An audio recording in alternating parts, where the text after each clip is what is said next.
Huwag niyong baliktarin ang issue pagkatapos niyong mabisto sa inyong panloloko, ganyan pa ang inyong estilo. Ako po ang inyong lingkod, Tagapanood TV.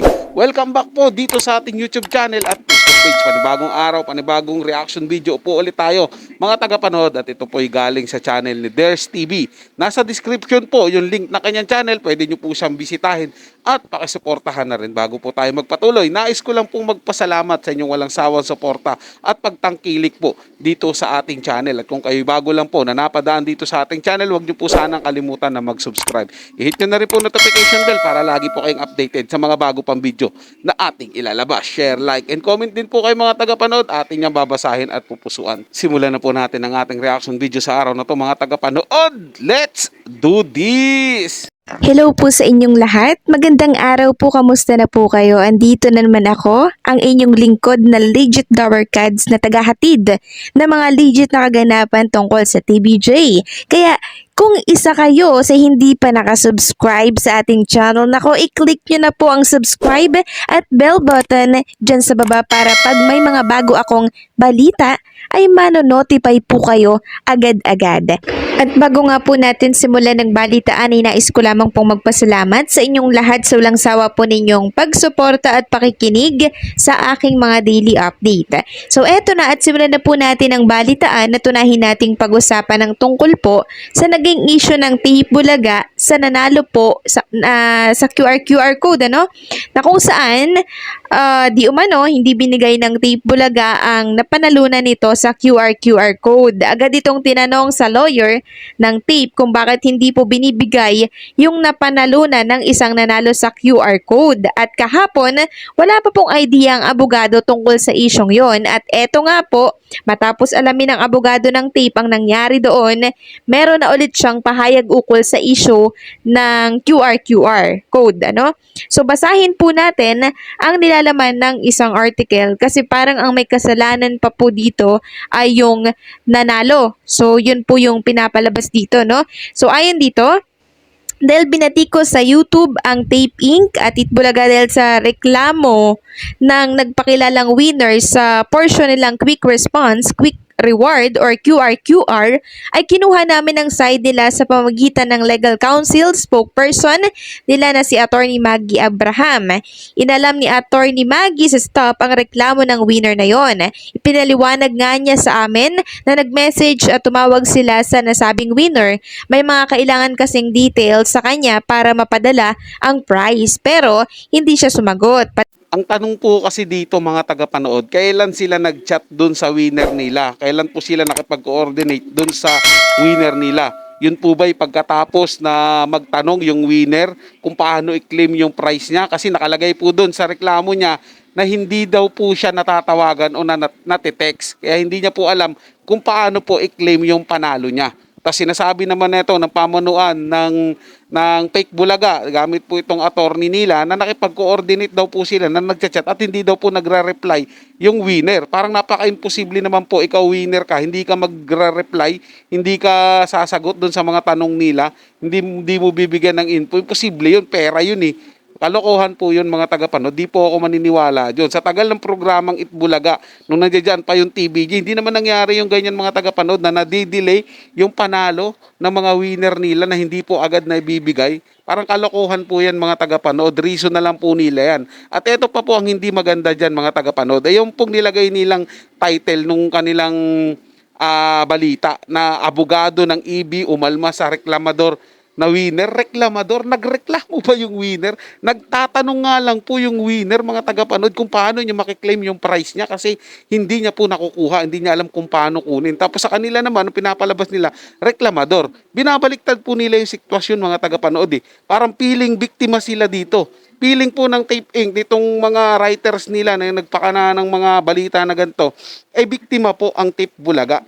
Ang biktima rito mga tagapanood, yung winner mismo.